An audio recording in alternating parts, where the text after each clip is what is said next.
Doctor Sudhir Singh, अब ये जो फिंगर 4 का जो एरिया है उसमें भी जिस तरह से स्ट्रैटेजिक हाइट्स पर हिंदुस्तान की फौज का पूरी तरह से कब्जा हो गया है, इसे आप कितना अहम मानते हैं और अब इसके बाद चीन कितना दबाव में नजर आएगा? देखिए, जो ग्लोबल टाइम्स के संपादक का बयान अभी आपने साइट किया, वो उनका धमकी नहीं है, मुझे लगता है उनका डर है, क्योंकि ऑलरेडी वो काफी पीछे चीनी सेना हट रही है और सर्दियों में किसकी सेना जो है ज्यादा डटेगी, ये सब सैनिक विशेषज्ञ जानते हैं कि चीन की सेना जो है वो कभी वियतनाम वॉर के बाद कोई वॉर नहीं लड़ी है। अब जो ये फिंगर 4 का मामला है, इसमें भारतीय सेना ने जो हाइट को ऑक्युपाई किया है उससे एक स्ट्रेटेजिक डेप्थ मिला है, एक बढ़त मिली है। और अब हमको जो बातचीत का नैरेटिव है वो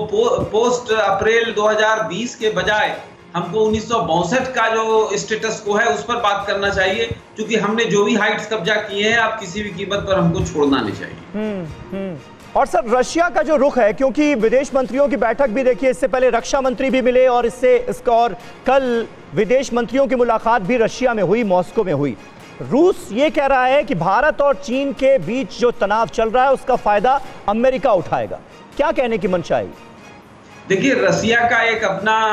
दायित्व तो है, इस पूरे खित्ते में रसिया अपना महत्व बनाए रखना चाहता है चीन के साथ। उसके अभी तत्काल काफी अच्छे संबंध है, लेकिन दूरगामी तौर पर रसिया का चीन के साथ संघर्ष होना लाजमी है, खास करके साइबेरिया के रीजन में उनके परस्पर टकराव की स्थिति बनी रहती है। वो अभी एक ट्रूस है, तो रसिया ये चाहता है कि भारत और चीन थोड़ा बातचीत कर लें, बल्कि रसिया यहाँ एक सही मध्यस्थ की भूमिका निभा रहा है। रसिया को डर है कि अगर चीन से भारत का लगातार ये संघर्ष बढ़ता रहा तो भारत अमेरिका के करीब ज्यादा आ जाएगा। मध्यस्थ की भूमिका निभाता हुआ नजर आ रहा है, क्या वाकई मध्यस्थ की भूमिका में है क्या रशिया?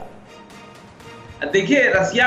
निश्चित तौर पर मध्यस्थ की भूमिका में एक अच्छे स्थिति में मैं पाता हूं, क्योंकि वो चीन के भी काफी करीब है और रसिया का भी एक सेल्फ इंटरेस्ट है कि भारत और चीन शांतिपूर्ण तरीके से अभी रहें, क्योंकि रसिया कभी नहीं चाहेगा कि भारत और अमेरिका के साथ संबंध और मजबूत हो। ठीक है, अशोक सज्जनहर साहब से इस पर मैं बात करूंगा, क्योंकि ये मध्यस्थता की भूमिका से इनकार किया है रशिया ने ऑफिशियली, हालांकि जो रुख है उस पर हम बात कर सकते हैं। न्यूज़ टॉप 9 रोज सुबह 7 बजे और शाम 7 बजे सिर्फ TV9 भारतवर्ष पर।